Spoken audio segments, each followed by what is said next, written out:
If you're listening to this episode the day of release, yesterday was Christmas. And in America, Santa Claus visits all the homes of the boys and girls. And he's so sweet to do so. And, you know, if you're a good kid, he drops off toys and goodies, which I think he does in most cases. And most. And the story is, of course, if you're a bad child, he's going to leave you some coal in your stocking. Now, over in Central Europe, St. Nicholas will leave you goodies if you've been good, but St. Nicholas doesn't visit your house if you've been bad. So be good for goodness sake. From a child born into this world, we are taught what to believe. Closed-minded we become, fearful to be deceived. Still we desire to know what lies beyond that locked door.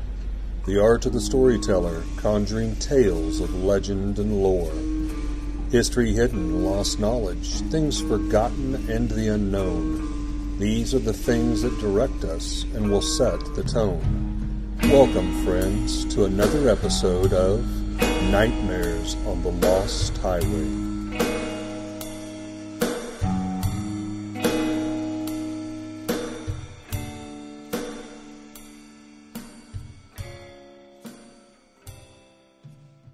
So in Central Europe, there's a story, but we're going to go back. We're going to go back to the past a little bit. We're going to start with the origins. We're going to start talking about the Nikolausspiel, which I'm going to say a lot of words that might be German and they're going to sound terrible. To a German person, yes. But this was known as the Nicholas play. It's a seasonal play that's spread throughout the Alpine regions. And when I say Alpine, in this case, I mean places in the Alps. Now, the Nicholas play features a competition for human souls. And it plays on the questions of morality of good and bad, where St. Nicholas would reward children for scholarly efforts rather than just good behavior in general. It kind of grew up in the Alpine regions where the Roman Catholic Church started to have influence a long time ago. Now, there were already established pagan traditions in the Alpine regions that they kind of started to intertwine and come together with these newfound religions. Roman Catholicism. But people, in these pagan traditions, they would masquerade as a devilish figure known as the Percht. The Percht? P-E-R-C-H-T. So Percht sounds good.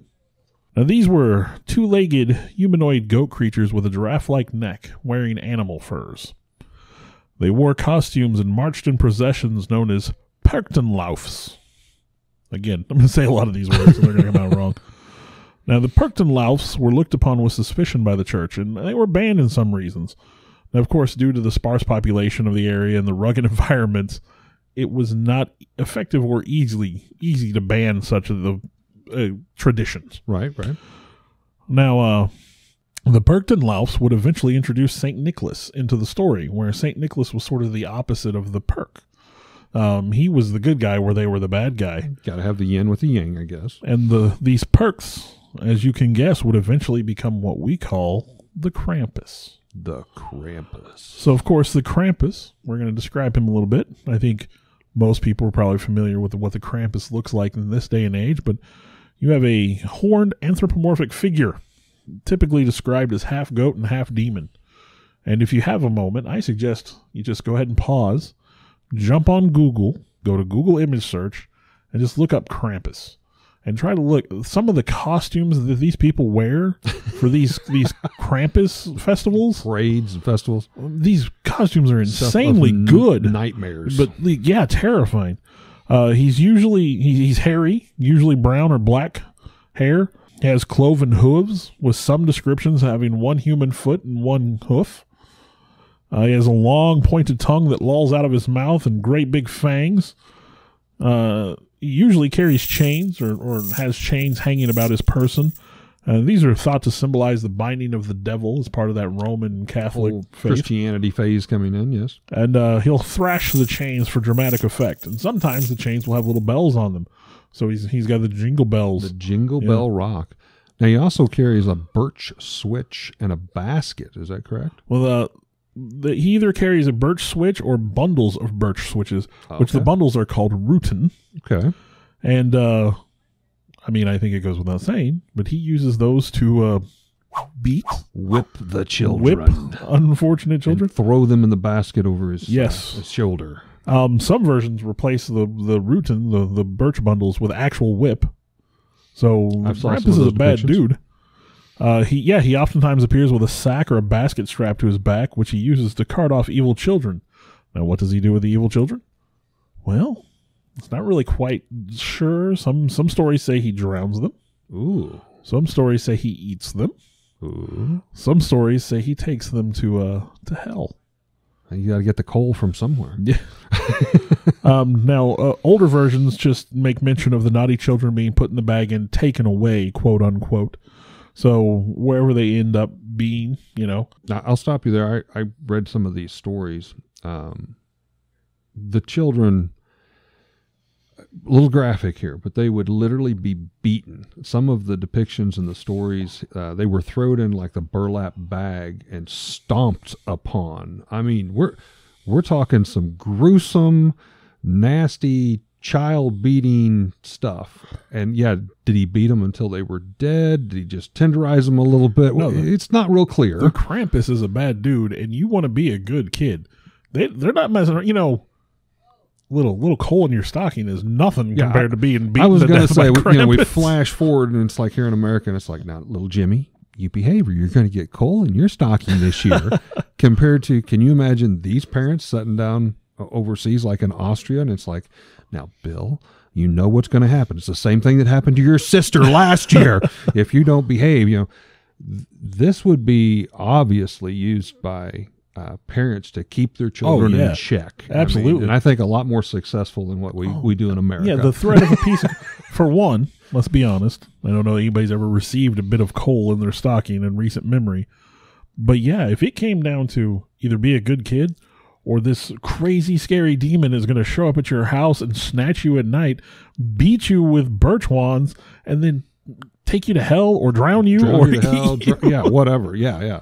Yeah, this is definitely... Merry Christmas. Yeah, we're going to keep you in line with this. Now, like we were saying, during the Christmas season, the Krampus punishes children who have misbehaved. So, I mean, essentially, he's the anti-Santa. Yes. And I think if we're going to say that, we're going to say he's the anti-Santa, basically.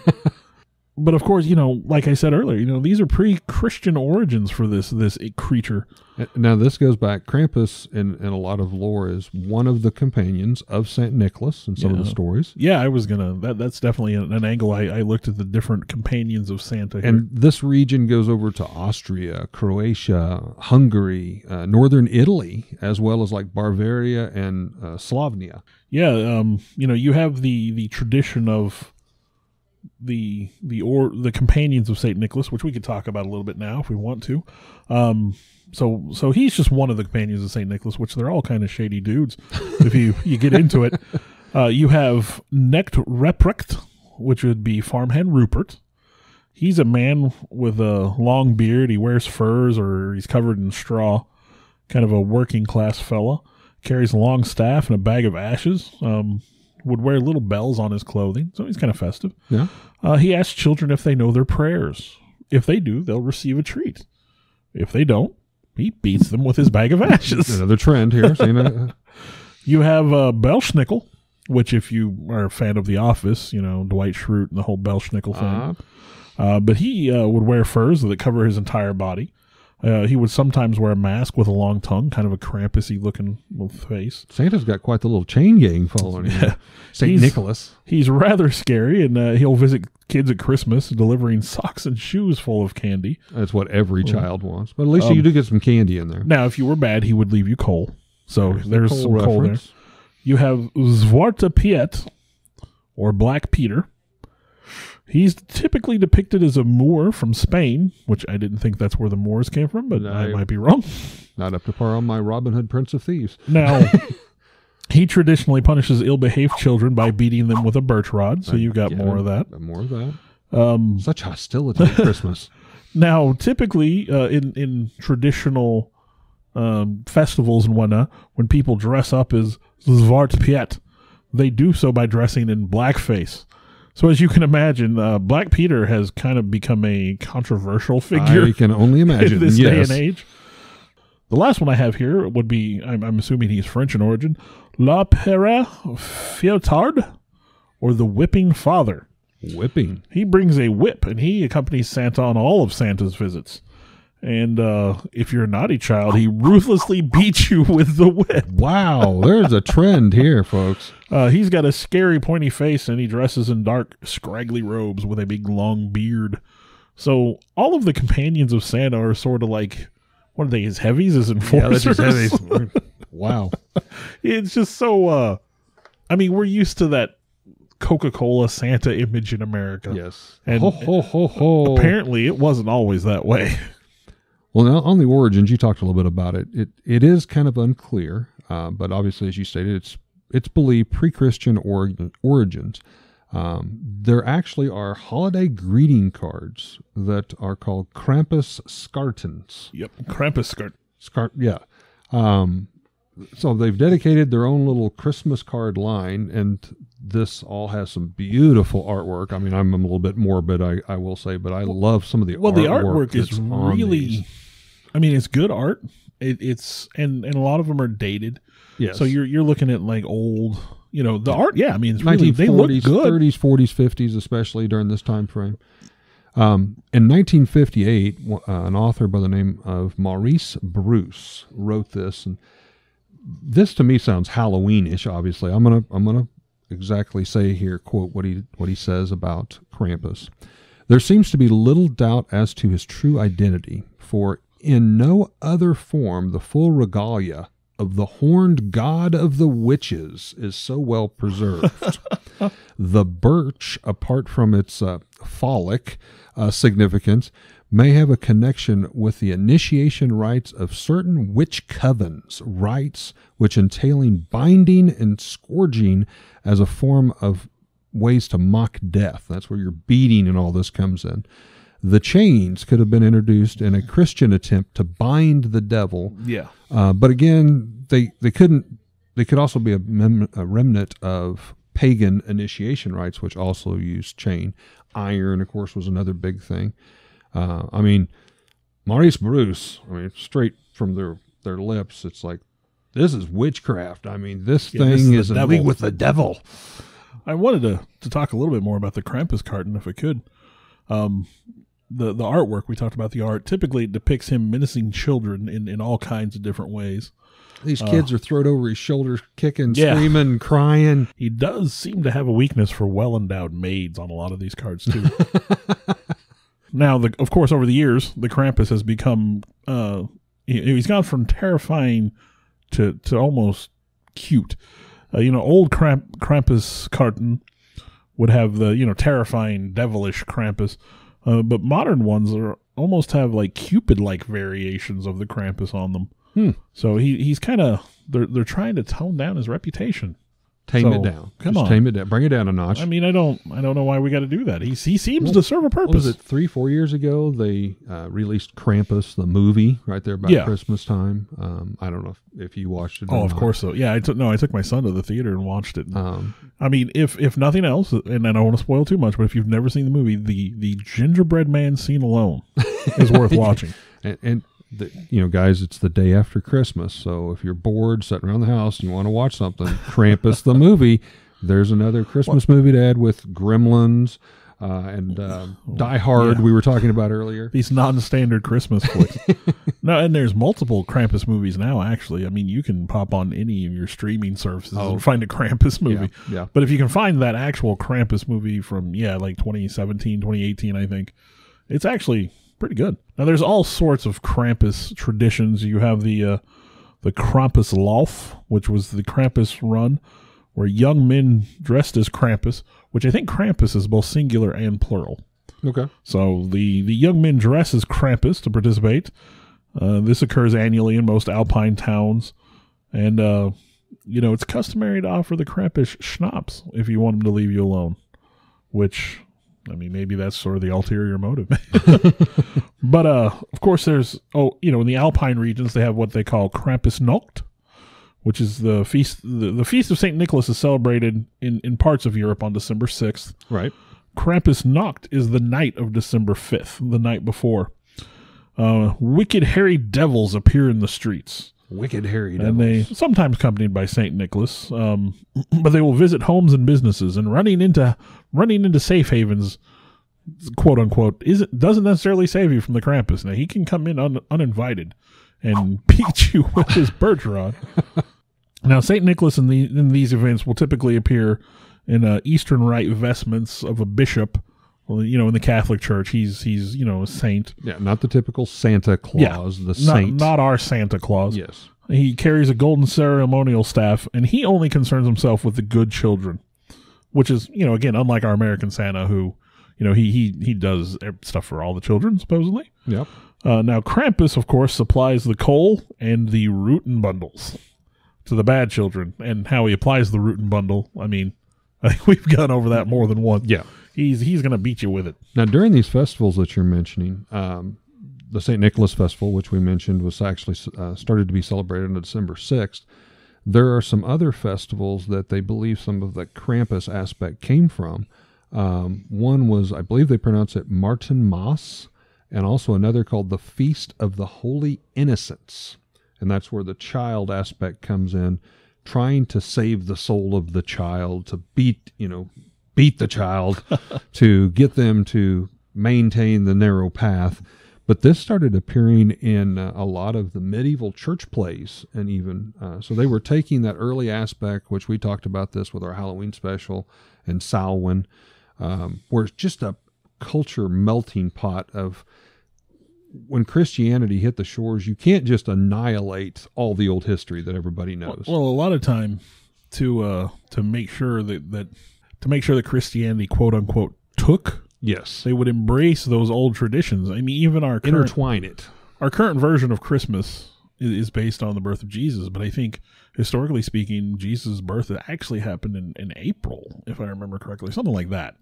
A lot of these old traditions, our festivals, Halloween and Christmas and stuff, those were older faiths, older festivals, older traditions that existed Correct. Way before Christianity came in, and they just sort of adopted those and brought them into Christianity so that the locals would still have their own traditions. Right. They didn't annihilate all the old history. They intertwined it and started trying to drag them to the new century. But even in a lot of those church plays, there was a lot of masked devils and pitchfork references and the birch switches and, the chains and children and souls. So again, to me, it's very Halloween-ish, if you will. It's the battle, as you stated earlier, good and evil.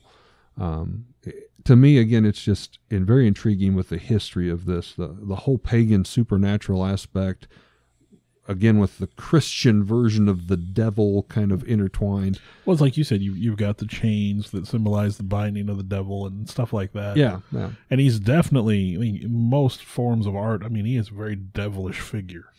They kind of kicked that off and you may have touched on a little bit of this already, but the aftermath of the 1932 election in Austria, the Krampus tradition was prohibited. Yeah, it was outlawed for a while. The Dollfuss Regime or whatever came in, and it's part of the Christian Social Party at that time frame. And in the 1950s, the government distributed pamphlets even saying Krampus is an evil man. They'd kind of released this, and they were trying to stomp it out. Towards the end of the century, there was a resurgence of Krampus, and while it was illegal, celebrations started popping up. Well, then it was kind of like the government had lost interest, so they didn't really enforce it.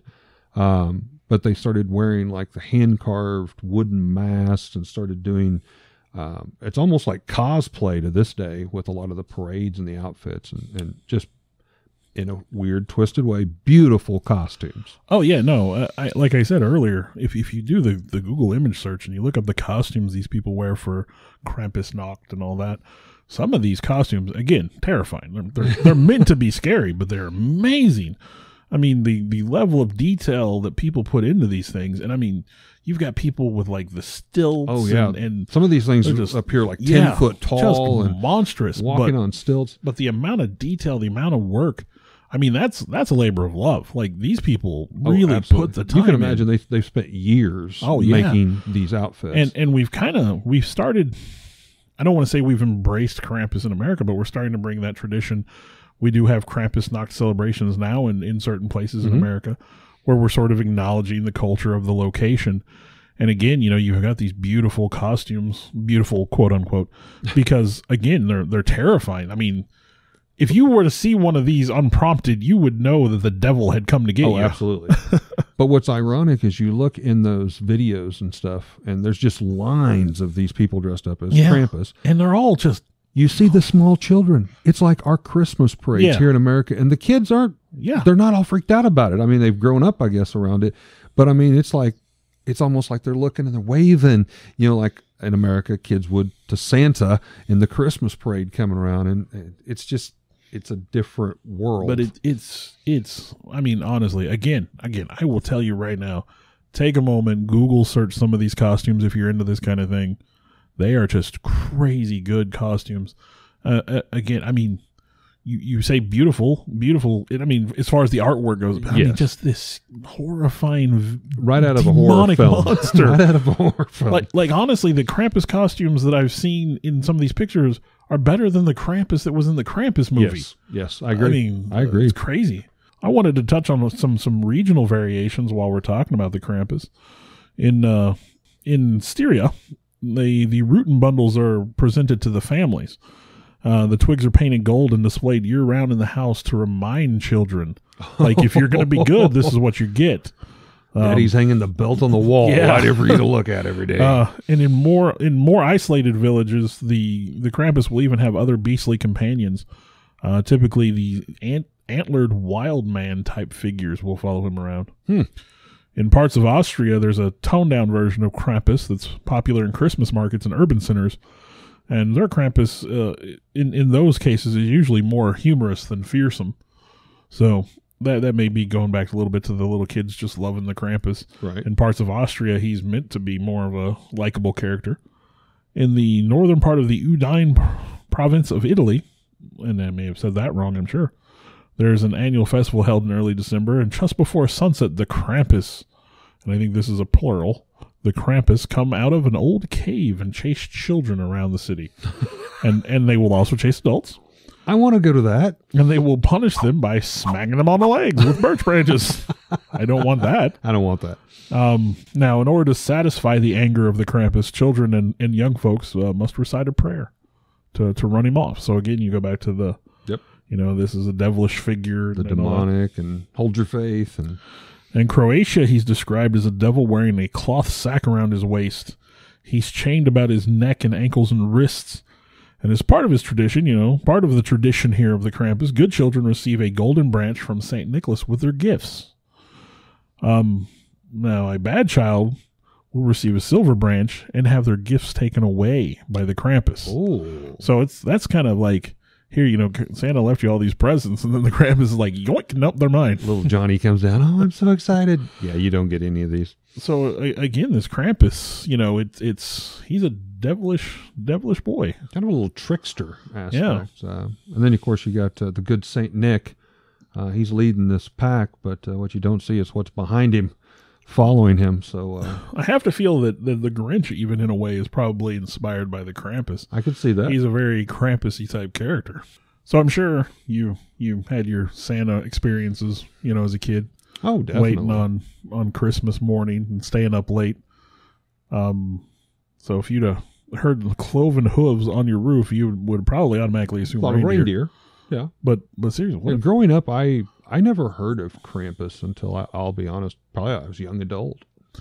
Well, yeah, again, it's like this Eastern European tradition that I had not heard of here until, maybe past, 10, 15, 20 years maybe. But, I never, like I said, in America, we have the Coca-Cola Santa who's, no matter what, he's going to show up at your house, whether he leaves you coal. You're going to get some packages, if you're really good, you might get extra packages. And again, I don't think anybody's ever received coal, but it's definitely better than receiving a butt whooping from the Krampus. Or drug off, stomped half to death in a bag. Chucked into the river to drown. He's a pretty scary guy. Pretty brutal. Yeah, I remember fond memories of Christmas. Of course, I'm a toy collector, getting all the Star Wars stuff back in the day. But, never in my wildest dreams. I wasn't brought up around that, so I was unaware and ignorant that even existed. But there's totally different legends for different areas, and I have to say I probably deserved a few more butt weapons than I got. So maybe there's something to that. There was definitely a year or two, I'm sure, when I was younger that a Krampus visit might have done me better.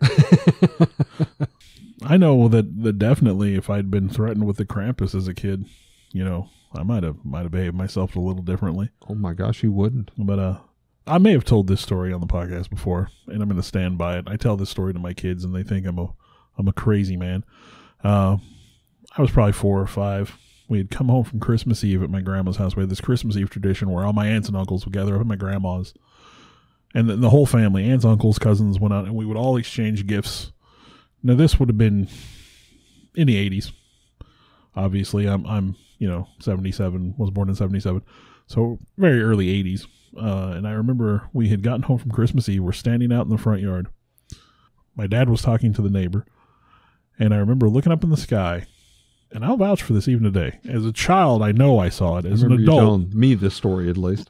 But I swear that I saw, the sparkly light in the sky as Santa's sleigh went overhead.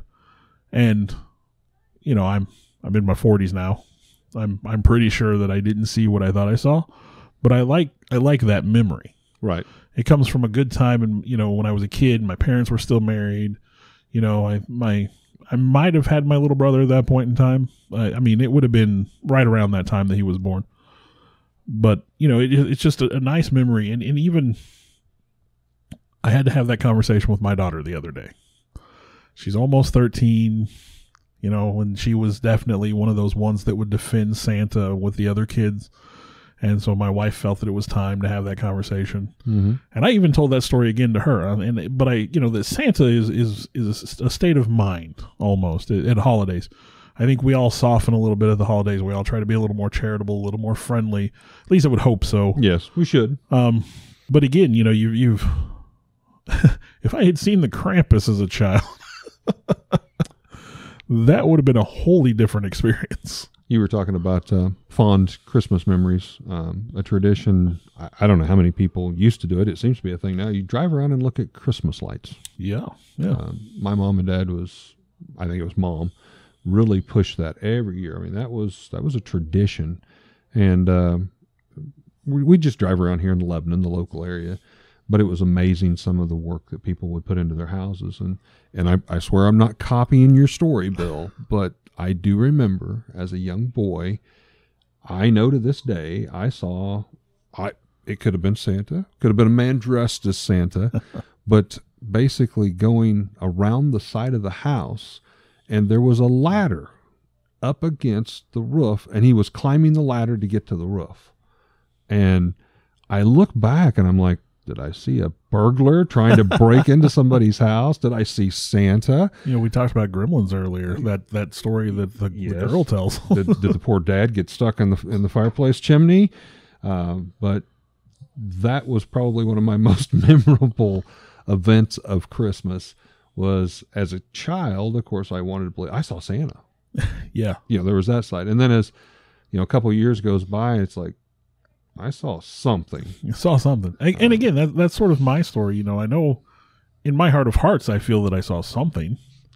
Now, was it an airplane? Was it, a shooting star? Who knows? No. I was a little kid, but the it was magic was alive. Christmas night or Christmas Eve night, looking up in the sky as a little kid.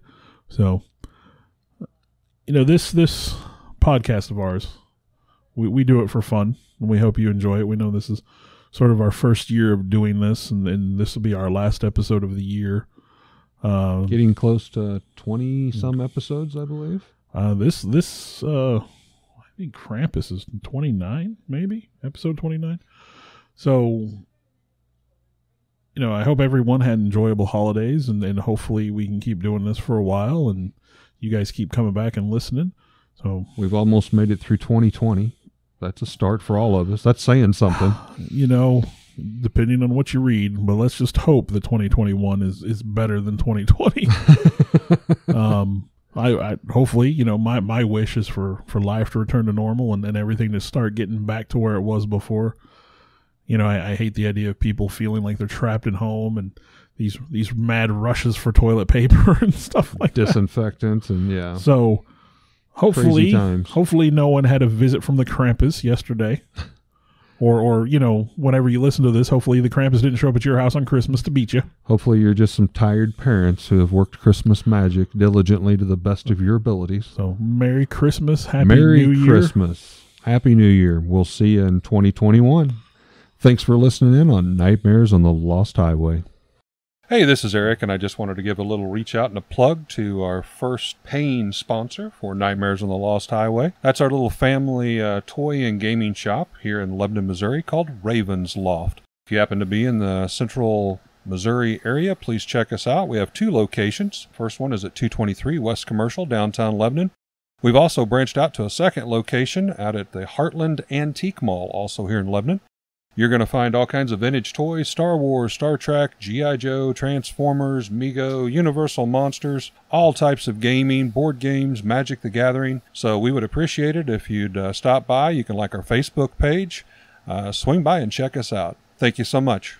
I would like to thank Alex Tudor, who has been helping us a lot with our endeavors on this podcast. You could call him our producer at this point, I think. Our producer, electronic recording technician.